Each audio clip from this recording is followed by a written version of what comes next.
Le général pensait qu'elle ne savait pas se battre. Alors la femme noire a désarmé l'instructeur devant toute la classe.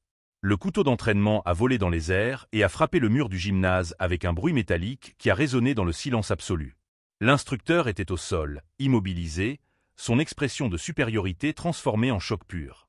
30 parents et 50 enfants regardaient en silence tandis qu'une femme noire en jean et basket se redressait calmement, comme si elle venait de vérifier l'heure. Quelques secondes auparavant, il riait. Il chuchotait. Celle-là, la mère de Marcus, elle parle à peine aux réunions d'école. À présent, personne n'osait respirer bruyamment. Je m'appelle Nina Richardson, et pendant 12 ans, j'ai réussi à faire croire à tout le monde que j'étais juste une mère célibataire qui essayait d'élever son fils en paix. Personne ne se demandait pourquoi je choisissais toujours les sièges d'os au mur, pourquoi mes yeux balayaient automatiquement chaque pièce, ou pourquoi Marcus connaissait par cœur 3 numéros de téléphone, en cas d'urgence, qu'il n'avait jamais eu besoin d'utiliser. Jusqu'à ce samedi de mars. La démonstration d'arts martiaux à l'école me mettait toujours mal à l'aise. Pas à cause du spectacle en soi, mais à cause de la façon dont l'instructeur Davis traitait les enfants comme le public de son propre show. Il avait servi dans l'armée, il se faisait un point d'honneur de le mentionner, et transformait chaque cours en une représentation théâtrale sur la discipline militaire et l'honneur au combat. Marcus était au premier rang, dans son uniforme blanc impeccable, sa ceinture jaune nouée avec le soin que je lui avais appris. À 11 ans, il avait hérité de ma tendance à tout observer et à parler peu. Il avait également hérité de mon besoin de rester invisible lorsque cela était nécessaire. Aujourd'hui, nous allons démontrer comment la technique l'emporte sur la force brute, annonça Davis, musclé et imposant dans son uniforme noir.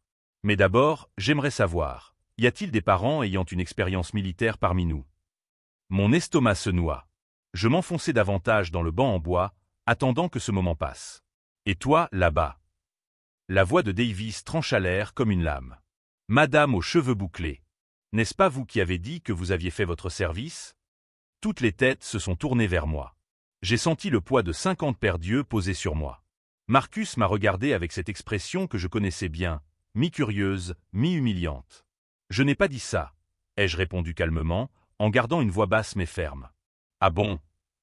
Davis sourit, ce sourire que les hommes comme lui utilisent quand ils veulent rabaisser les femmes comme moi. Je croyais avoir entendu quelque chose à propos de l'administration militaire, le travail de bureau. Quelques personnes rirent doucement. Le genre de rire qui se produit quand quelqu'un est remis à sa place. Viens ici, a-t-il continué en me faisant signe de descendre des gradins. On va montrer à ces enfants comment fonctionne le monde réel. Comment quelqu'un sans formation adéquate réagirait à une menace. Marcus a murmuré quelque chose que je n'ai pas entendu, mais j'ai vu le rouge lui monter aux joues. Il était gêné. Pas de moi, mais de la situation. De la façon dont Davis m'utilisait comme exemple de ce qu'il ne fallait pas faire. J'aurais pu refuser. J'aurais dû refuser. Mais il y a des moments dans la vie où l'on se rend compte que fuir n'est plus une option. Je me suis levé lentement, chaque mouvement calculé pour paraître hésitant, peu sûr.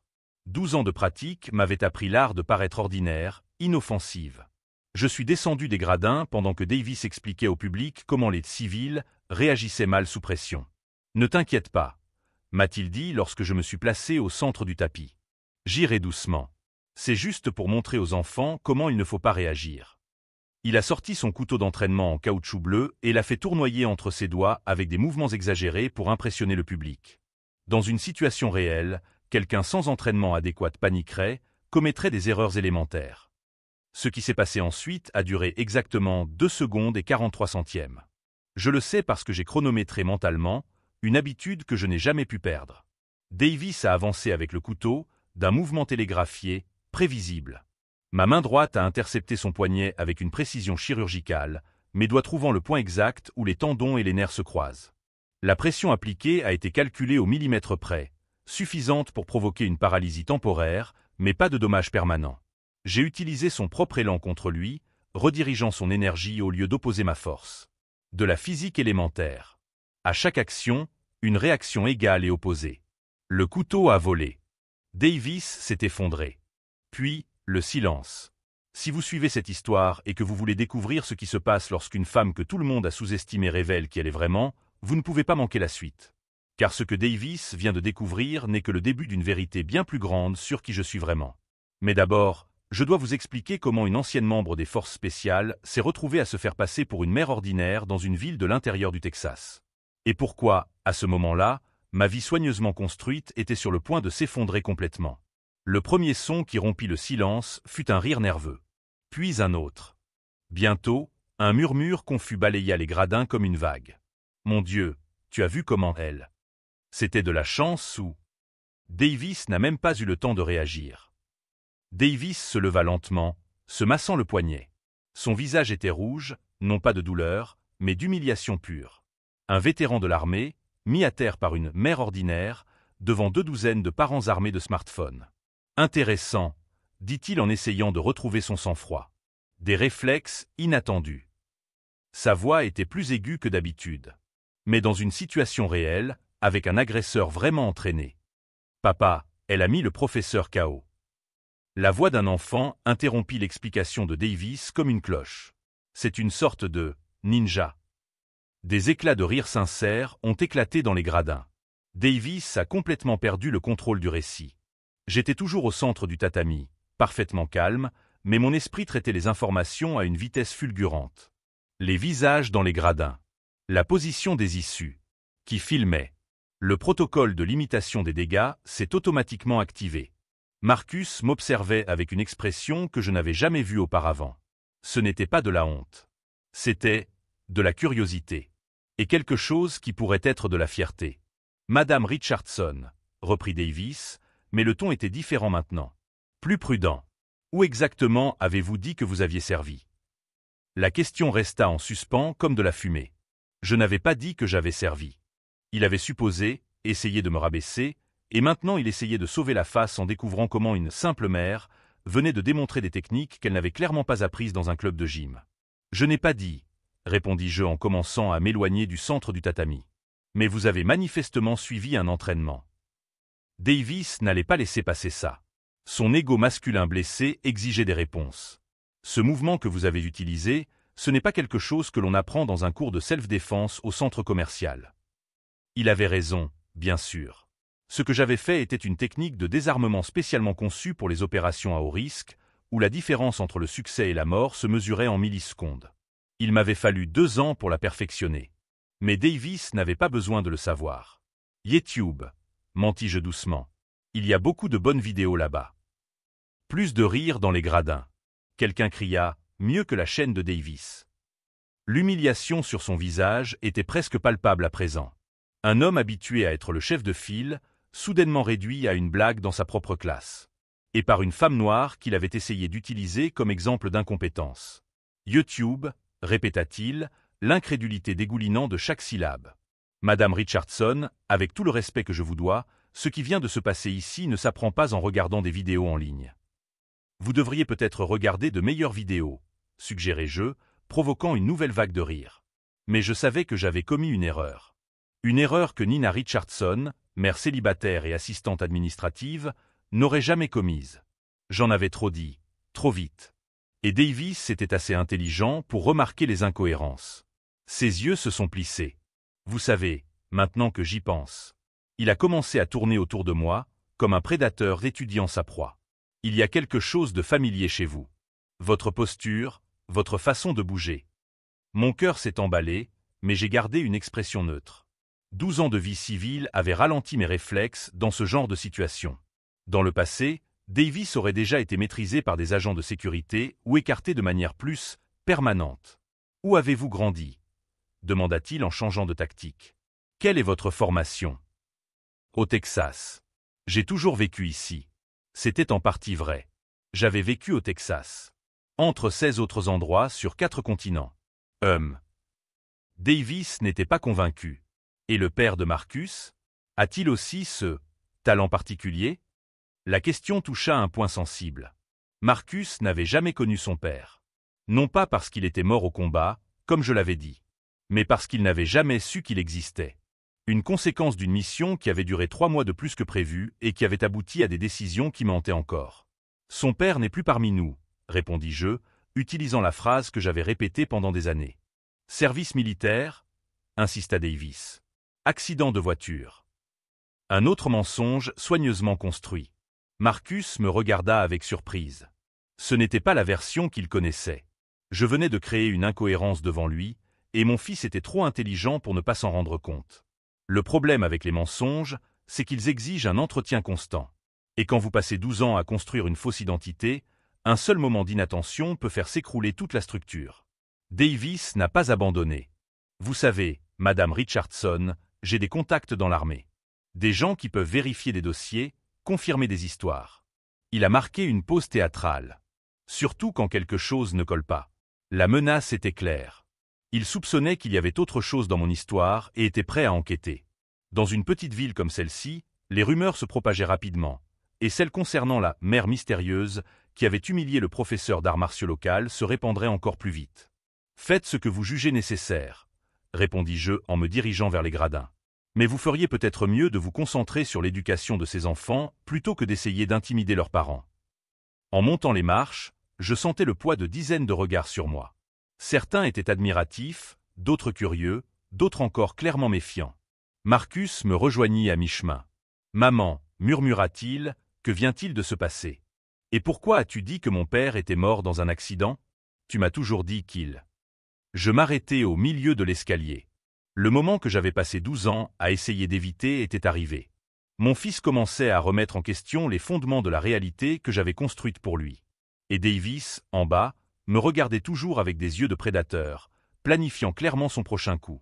Ce qu'aucun de nous ne savait, c'est que cet après-midi de mars, une série d'événements avait été mise en branle qui allait changer nos vies à jamais. Car la vérité sur qui j'étais vraiment, et pourquoi j'avais passé plus d'une décennie caché dans une ville du Texas, était sur le point d'éclater au grand jour d'une manière que je n'aurais jamais pu imaginer. Le lundi suivant, toute l'école avait changé. Pas physiquement, mais l'énergie était différente. Les enfants chuchotaient quand je passais dans les couloirs. Les parents me saluaient avec un mélange de respect et de curiosité qui n'existait pas auparavant. Marcus était bombardé de questions. « Ta mère est une sorte d'agent secret? Elle peut m'apprendre ça? Mon père dit qu'elle devait être dans l'armée. » J'ai observé mon fils naviguer dans cette nouvelle réalité à travers la fenêtre du bureau où je travaillais. Il essayait de paraître normal, mais je connaissais ses signes de stress. La façon dont il jouait avec la fermeture éclair de son sac à dos. Comment il évitait tout contact visuel prolongé. 12 années passées à se construire une vie invisible, réduite à néant en 2 secondes et 43 centièmes. Nina, m'a interpellé la directrice Sarah Collins en s'approchant de moi. On peut discuter. Mon estomac s'est noué. Sarah était quelqu'un de bien, mais elle était aussi politique. Et politique signifiait qu'elle avait subi des pressions au sujet de l'incident de samedi. Dans son bureau, elle a fermé la porte et m'a fait signe de m'asseoir. Alors, cette démonstration était intéressante. C'était inattendu, ai-je répondu en choisissant mes mots avec soin. Davis est venu me voir tout à l'heure. Il est bouleversé. Sarah s'est calée dans son fauteuil. Apparemment, il a passé le week-end à faire des recherches sur vous en ligne. Tous les muscles de mon corps se sont tendus. Des recherches sur quoi? Nina Richardson, assistante administrative, mère célibataire. Elle est arrivée à Cedar Grove il y a 3 ans, référence impeccable, parcours professionnel irréprochable. Sarah a marqué une pause significative. Mais curieusement, votre empreinte numérique avant 2021 est limitée. Merde. Certaines personnes sont plus discrètes que d'autres. Ai-je tenté? C'est vrai. Mais Davis a des amis dans l'armée. Des gens qui ont accès à des bases de données auxquelles vous et moi n'avons pas accès. Les yeux de Sarah m'ont scruté. Il veut vérifier si vous avez vraiment fait votre service militaire. Et si oui, où et comment? La pièce sembla rétrécir. 12 ans d'efforts minutieux pour faire passer Nina Richardson pour une personne tout à fait ordinaire. Et maintenant, un instructeur d'arts martiaux à l'ego blessé creusait des trous qui pouvaient mener à des endroits très dangereux. Sarah, je dois te demander, s'agit-il d'une enquête officielle ou simplement de curiosité? Pour l'instant, de la curiosité. Mais Nina, elle se pencha vers moi. S'il y a quelque chose dans votre passé qui pourrait affecter votre position ici, je dois le savoir. Pas pour vous nuire, mais pour vous protéger. Me protéger. L'ironie était presque drôle. J'avais passé les 10 dernières années à protéger tout le monde autour de moi de la vérité sur qui j'étais vraiment. Je comprends votre inquiétude, répondis-je prudemment. Mais je peux vous garantir que rien dans mon passé ne représente un risque pour cette école ou ses enfants. C'était vrai. Le seul risque que Nina Richardson représentait était pour les personnes qui faisaient du mal aux enfants. Et c'était une qualité que je considérais comme très positive chez une employée scolaire. Très bien. Sarah acquiesça. Mais Nina, si Davis trouve quelque chose d'incohérent, cela pourrait devenir un problème plus grave. Vous comprenez? Je comprenais parfaitement. Dans une petite ville, les rumeurs concernant une employée scolaire au passé mystérieux pouvaient se transformer en scandale local. Et les scandales attirent l'attention. L'attention attire les questions. Les questions mènent à des enquêtes plus approfondies. Et des enquêtes plus approfondies révéleraient que Nina Richardson était en fait le lieutenant-commandant Natasha Nova Richardson, ancienne opératrice de l'unité des opérations spéciales de la marine, responsable de 47 missions classifiées dans 13 pays, spécialisée dans l'extraction d'otages et l'élimination de cibles de grande valeur. Une femme qui avait disparu des registres militaires officiels après une mission à Lagos qui avait mal tourné de toutes les manières possibles. Je m'en occupe, ai-je promis à Sarah. Mais en quittant son bureau, je savais que m'en occuper signifiait prendre une décision que j'évitais depuis 12 ans. Fuir à nouveau ou rester et me battre. À 15h30, lorsque la cloche a sonné, Marcus est apparu dans le bureau comme à son habitude. Mais aujourd'hui, son expression était différente. « Maman, il faut qu'on parle. » Nous avons roulé jusqu'à la maison dans un silence tendu. Marcus regardait par la fenêtre, visiblement en train d'organiser ses pensées. Je connaissais cette expression. Il avait hérité de ma tendance à analyser les informations en profondeur avant de parler. À la maison, il s'est affalé sur le canapé du salon et m'a regardé droit dans les yeux. « Ça va. Je veux la vérité. À propos de samedi, à propos de mon père, à propos de pourquoi on a déménagé autant quand j'étais petit. Tout. » Le moment était venu. 12 ans de mensonges soigneusement élaborés, de vérité partielle, de protection par la tromperie. Et maintenant, mon fils, presque adolescent, exigeait une honnêteté que je ne savais pas pouvoir lui donner. Marcus. Non. Il leva la main. Ne me raconte pas d'autre histoire. Ce que tu as fait samedi, ce n'est pas normal. Et toutes ces choses étranges que j'ai toujours ignorées parce que tu disais que c'était de la prudence normale. Ce n'est pas normal. Rien dans notre vie n'est normal. Il avait raison, bien sûr. Une mère normale ne vérifie pas chaque voiture qui se gare dans la rue. Elle n'apprend pas à son fils à mémoriser les plaques d'immatriculation pour s'amuser. Elle ne garde pas 3 identités différentes prêtes à l'emploi et 50 000 $ en espèces cachées à des endroits stratégiques de la maison. Que veux-tu savoir? Ai-je demandé, prenant une décision qui allait tout changer. Premièrement, as-tu vraiment été dans l'armée? Marine. Force spéciale. Ses yeux s'écarquillèrent. Genre, les Navy SELS. Quelque chose comme ça. Plus secret. Et mon père? C'était la question que je redoutais le plus. Ton père était un agent qui travaillait avec moi.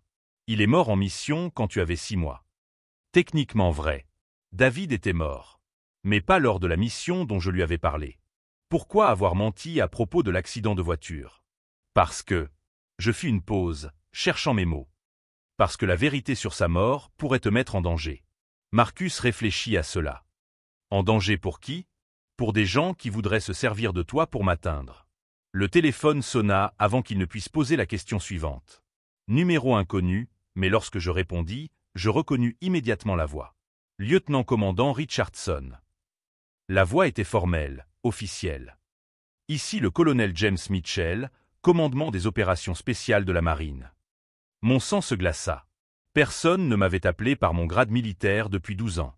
Colonel, répondis-je automatiquement, mon entraînement militaire prenant le dessus sur mon personnage civil. Nous devons parler. De toute urgence.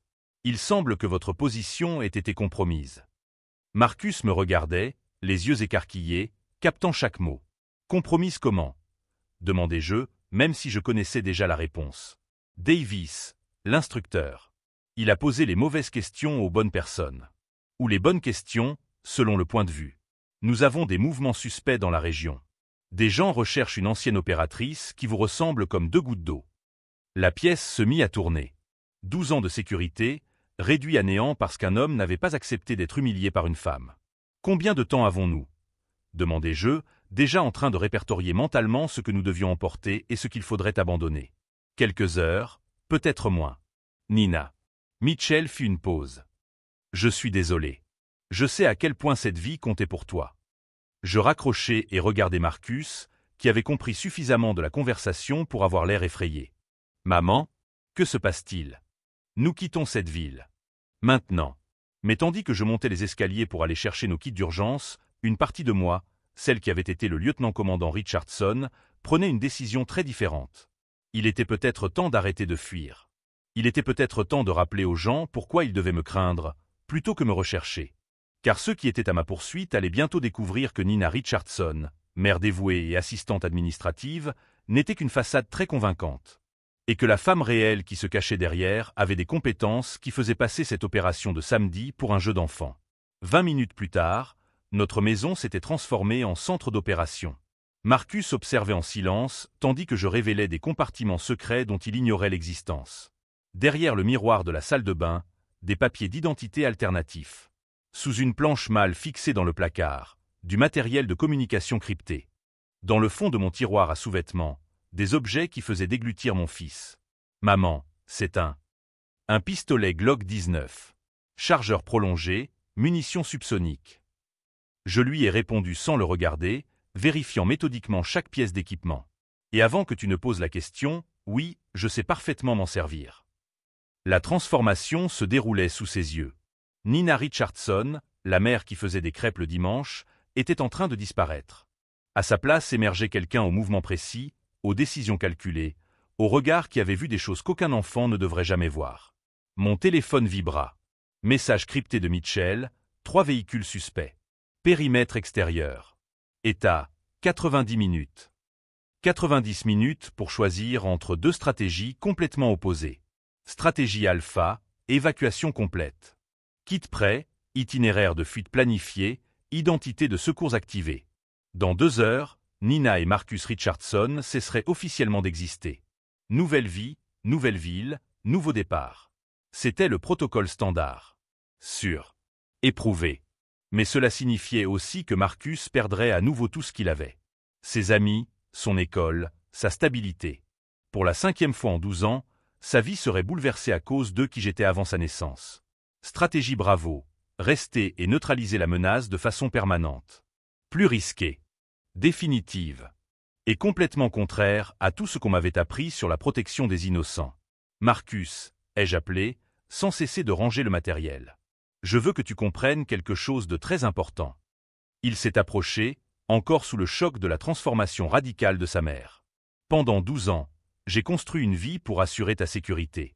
Chaque décision, chaque changement, chaque petit mensonge, tout était fait pour te protéger d'un monde que tu n'avais pas besoin de connaître. Je pris une photo que je cachais depuis des années. David, son père, en uniforme militaire.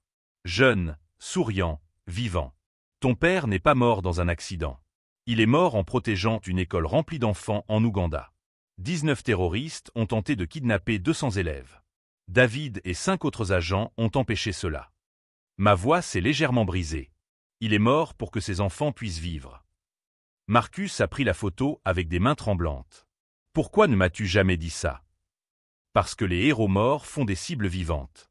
Des gens voulaient me punir pour ce que nous avons fait lors de cette mission. Ils voulaient t'utiliser pour ça. Le téléphone a sonné à nouveau. Mitchell. Richardson, changement de situation. Nous avons intercepté des communications. Ils ne viennent pas seulement pour vous. Mon estomac s'est noué. Expliquez-moi. Son fils est également visé. Apparemment, quelqu'un a décidé que le meilleur moyen de briser l'agent le plus dangereux de la marine était de s'en prendre à l'enfant qu'il aime plus que sa propre vie. Le monde s'est arrêté. Marcus était visé. Mon fils, qui venait de découvrir que toute sa vie était construite sur des secrets nécessaires, était désormais dans le collimateur de personnes prêtes à tuer un enfant juste pour me faire souffrir. Combien? Demandai-je, ma voix prenant un ton que Marcus n'avait jamais entendu. 6 confirmés. Peut-être plus. Équipement lourd. Il ne plaisante pas, Nina. Je raccrochai et regardai Marcus. À ce moment-là, ma décision fut prise.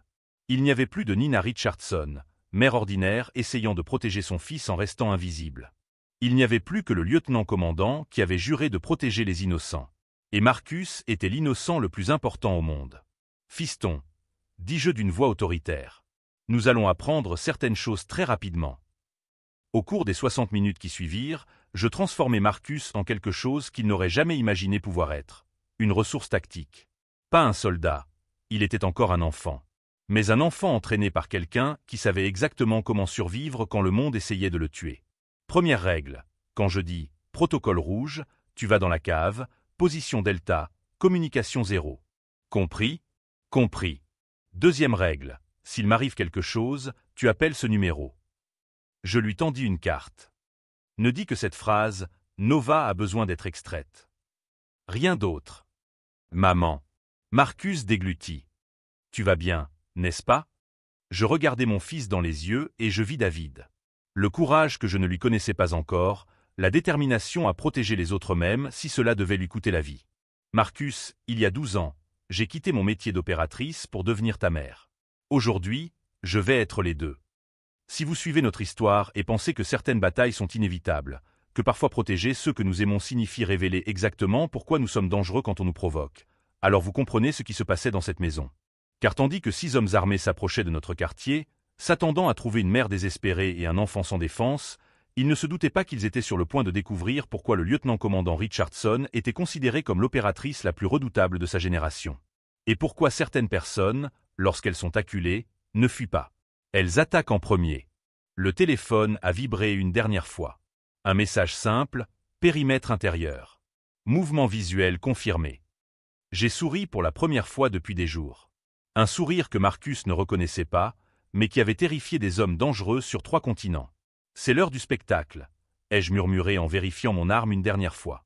Parce que parfois, quand vous passez des années à cacher qui vous êtes vraiment, l'univers vous oblige à rappeler à tout le monde pourquoi vous avez choisi de vous cacher.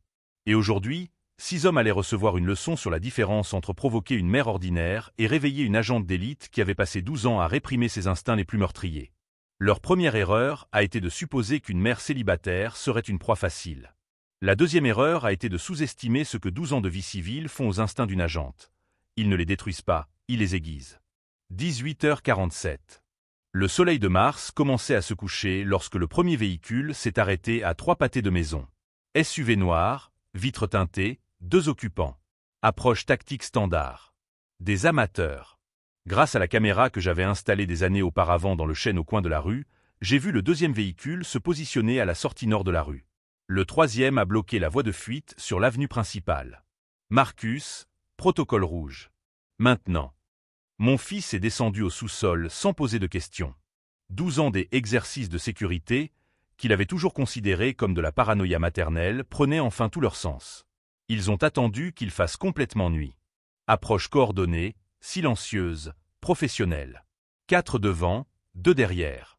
Équipement tactique lourd, fusil d'assaut, communication sans fil. Ils étaient prêts pour la guerre. Dommage qu'ils aient apporté des couteaux pour affronter quelqu'un qui redéfinissait le concept de létalité. Le système de sécurité que j'avais installé n'avait pas été acheté dans un magasin d'électronique. Des capteurs militaires, des caméras infrarouges, des détecteurs de mouvements calibrés pour faire la distinction entre les chats errants et les opérateurs entraînés. Lorsque le premier homme a touché la clôture du jardin, je connaissais déjà son poids approximatif, l'équipement qu'il portait et la marque de peinture qu'il avait sur le visage. Lorsque le chef de l'équipe a murmuré « Alpha en position » dans la radio, j'entendais chaque mot grâce à l'intercepteur que David m'avait donné des années auparavant. Quand ils ont coupé l'électricité de la maison, les lumières de secours que j'avais installées dans le sous-sol ont permis à Marcus de rester calme pendant que je transformais notre résidence en champ de bataille. Ils sont entrés par la porte d'entrée à 19h23. Ils ont trouvé une maison apparemment vide, sombre et silencieuse. Ce qu'ils n'ont pas trouvé, c'est Nina Richardson, mère dévouée et assistante administrative. Ce qui les attendait était tout autre. Première révélation, l'escalier qu'ils ont emprunté n'était pas solide. 2 poutres stratégiquement affaiblies ont fait en sorte que l'homme de 95 kilos qui montait pour vérifier le 2e étage se retrouve soudainement au sol, avec une jambe cassée et hurlant. 1 de moins. Deuxième révélation, le miroir dans le couloir n'était pas seulement décoratif. Il s'agissait d'un miroir blindé, parfaitement placé pour observer les mouvements sans être vu. Lorsque le deuxième opérateur s'est penché pour examiner le blessé, il a trouvé une lame de 8 cm coupant précisément le tendon d'Achille droit. 2 de moins. Contact. Contact.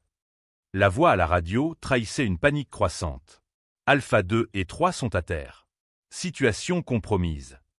Troisième révélation, ils avaient étudié Nina Richardson, mère ordinaire. Ils n'avaient aucune information sur la façon dont la lieutenant-commandant se battait lorsqu'elle était dos au mur et que la vie de son fils dépendait d'elle. Le troisième homme tenta une approche tactique par la cuisine. Mouvement silencieux, arme en position, entraînement militaire adéquat. Dommage qu'il ne s'attendait pas à ce que le sol de la cuisine soit un piège. Une planche mal fixée, calibrée avec précision, fit office de levier lorsqu'il posa le pied au mauvais endroit. Le déséquilibre dura une demi-seconde. Une demi-seconde a suffi pour ce qui s'est passé ensuite. Il était à terre, son arme hors de portée, avant même que son cerveau n'ait eu le temps de comprendre ce qui se passait. Le genou appuyé sur sa nuque a coupé la circulation sanguine vers son cerveau de manière non létale mais extrêmement efficace. 3 de moins. Qui est cette femme?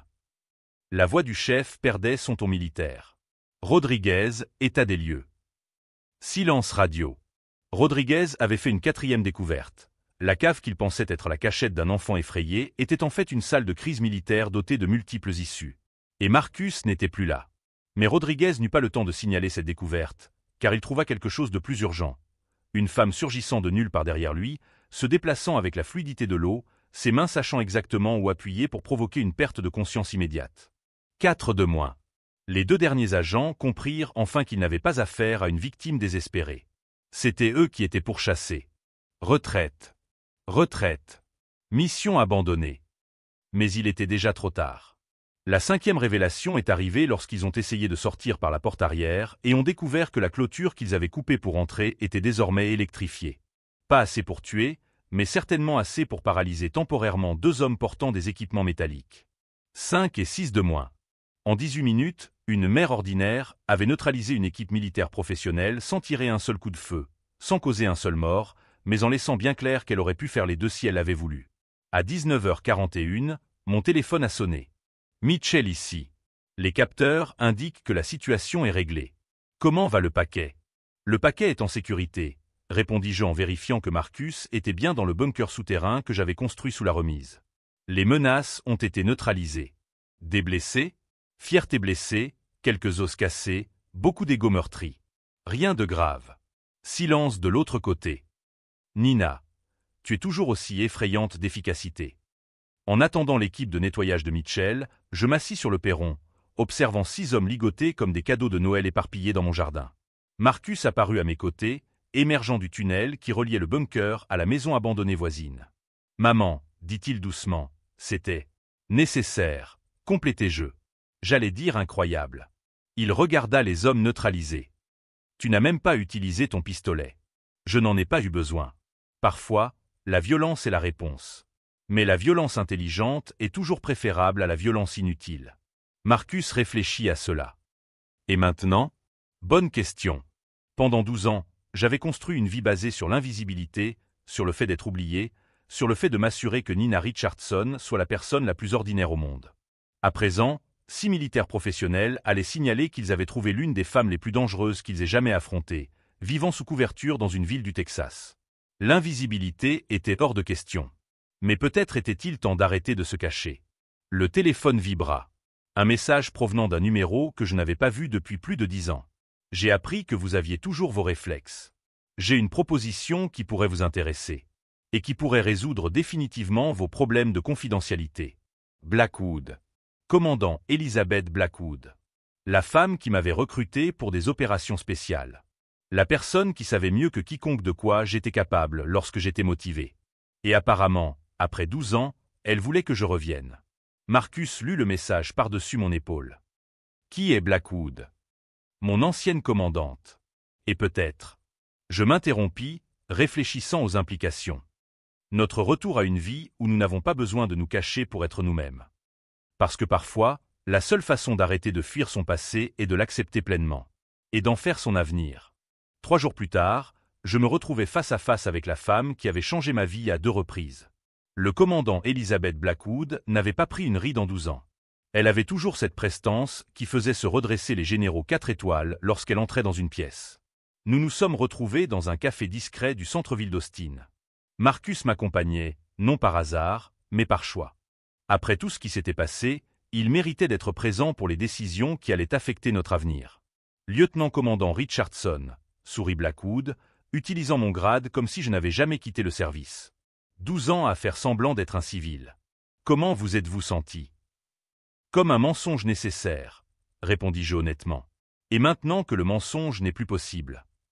C'était la question centrale. Au cours des 3 derniers jours, notre vie avait complètement changé. L'histoire de la mère mystérieuse qui a neutralisé une équipe militaire s'était répandue dans des cercles que je préférais éviter. Davis, l'instructeur qui était à l'origine de tout cela, était en état de choc depuis qu'il avait appris que la femme qui l'avait humilié était une opératrice légendaire. Mais plus important encore, Marcus avait vu qui j'étais vraiment. Et au lieu de la peur ou du rejet, j'avais trouvé de l'admiration et de la fierté. « Maman », m'avait-il dit la veille, « toute ma vie, j'ai voulu être spécial comme les autres enfants.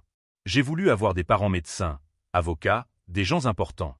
Je ne savais pas que ma mère était la personne la plus incroyable qui soit. » Blackwood, ai-je dit en regardant la commandante droit dans les yeux, quelle est votre proposition? C'est simple. Arrêtez de gaspiller votre talent à protéger des feuilles Excel et recommencez à protéger les gens qui en ont vraiment besoin. Elle fit glisser un dossier sur la table. Les opérations spéciales ont évolué. Il ne s'agit plus seulement de missions militaires. Sauvetage d'otages, protection de témoins, élimination de réseaux de trafic d'êtres humains. J'ouvris le dossier. Des photos d'enfants. Des dossiers d'opération. Des cas où la différence entre la vie et la mort se mesurait à la qualité des agents impliqués. « Et Marcus » demandai-je, touchant le point central. « Il vient avec moi » répondit Marcus avant que Blackwood n'ait le temps de parler. « Pas pour des missions, mais pour s'entraîner. Des écoles spéciales pour les enfants d'agents. Une éducation de haut niveau, une sécurité maximale, et… » Il marqua une pause. « La chance de rencontrer d'autres enfants qui comprennent ce que c'est que d'avoir un père ou une mère héros. » Blackwood acquiesça. « Votre fils ferait partie d'un programme que nous avons spécialement conçu pour des familles comme la vôtre. Nous ne vous demandons pas de choisir entre être opératrice ou être mère, Nina. Nous vous offrons la possibilité d'être les deux avec excellence. » Pendant 12 ans, j'avais cru que protéger Marcus signifiait cacher qui j'étais. Mais ces derniers jours, j'avais compris quelque chose d'essentiel.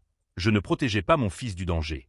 Je le privais de comprendre que sa mère était quelqu'un qui consacrait sa vie à protéger des innocents. Il y a une condition, dis-je à Blackwood. Je choisis mes missions. Rien qui mette Marcus en danger inutilement. J'accepte. Et je veux superviser entièrement son entraînement et son éducation. Il apprendra à se défendre, mais il ne deviendra pas une arme. Je comprends parfaitement. Marcus nous regarda toutes les deux. Alors, on y va? On arrête de faire semblant d'être des gens ordinaires? Je souris, un sourire sincère que je n'avais pas affiché depuis des années. Mon fils, j'ai découvert quelque chose d'important cette semaine. Nous n'étions pas des gens ordinaires prétendant être spéciaux. Nous étions des gens spéciaux prétendant être ordinaires. Et quelle est la différence? Demanda-t-il. La différence, c'est que désormais, nous allons utiliser nos talents pour aider les gens, au lieu de les cacher par peur. 6 mois plus tard, je me trouvais dans une base militaire secrète du Colorado, où je me préparais à une mission de sauvetage de 17 enfants kidnappés au Mexique. Marcus était à 15 km de là, dans une école où l'on enseignait l'algèbre le matin et les techniques de survie l'après-midi. Il s'était épanoui d'une manière que je n'aurais jamais cru possible. Pour la première fois de sa vie, il n'avait pas besoin de cacher que sa mère était différente. Au contraire, il était fier d'elle. Et moi? J'avais redécouvert qui j'étais vraiment sous 12 ans de déguisement soigneusement élaboré. Nina Richardson, assistante administrative, avait été un personnage nécessaire. Mais la lieutenant-commandante qui sauvait des vies et protégeait des innocents, c'était ma véritable identité. La leçon la plus importante que j'ai apprise ne concernait pas le combat ou la stratégie militaire. Elle concernait l'authenticité. Pendant des années, j'ai cru que protéger les personnes que nous aimons signifie cacher des parties de nous-mêmes qui peuvent sembler dangereuses ou compliquées. Mais j'ai découvert que le véritable amour, qu'il soit maternel, romantique ou amical, s'épanouit lorsque nous avons le courage d'être complètement authentiques. Marcus n'avait pas besoin d'une mère normale. Il avait besoin d'une mère authentique. Et la vérité, c'est que j'étais une femme qui avait consacré sa vie à protéger des innocents, qui avait tout risqué pour que des enfants comme lui puissent dormir en sécurité la nuit. Il n'y avait rien de mal à cela. En fait, tout était parfait. Il y a 3 semaines, j'ai reçu une carte de Marcus de l'école. Simple, direct. Maman, merci de m'avoir appris qu'être spécial n'est pas quelque chose dont on doit avoir honte. Tu es mon héroïne. Aujourd'hui, alors que je me prépare pour une mission qui pourrait sauver 17 familles de la tragédie, je garde cette carte dans la poche de ma veste tactique. Parce que parfois, le plus grand courage n'est pas d'affronter des ennemis armés ou de désamorcer des explosifs. C'est d'avoir l'honnêteté de montrer aux gens que nous aimons qui nous sommes vraiment, même si cela signifie révéler que nous sommes plus compliqués, plus dangereux, plus extraordinaires qu'ils ne l'imaginaient. L'histoire de cette femme que tout le monde a sous-estimée jusqu'au jour où elle a montré sa véritable force ne se termine pas par une vengeance ou une victoire militaire. Elle se termine par la découverte la plus importante de toutes. que l'authenticité est l'arme la plus puissante dont nous disposons contre un monde qui tente de nous faire croire que nous devons être moins que ce que nous sommes réellement. Si ce parcours fait de courage et d'authenticité vous a touché d'une manière ou d'une autre, s'il vous a fait réfléchir aux parties de vous-même que vous cachez pour protéger les autres, alors vous comprenez pourquoi des histoires comme celle-ci doivent être racontées. N'oubliez pas de vous abonner à notre chaîne, car chaque semaine, nous partageons des histoires de personnes qui ont eu le courage d'arrêter de prétendre être ordinaires et qui ont commencé à embrasser l'extraordinaire qu'elles ont toujours été.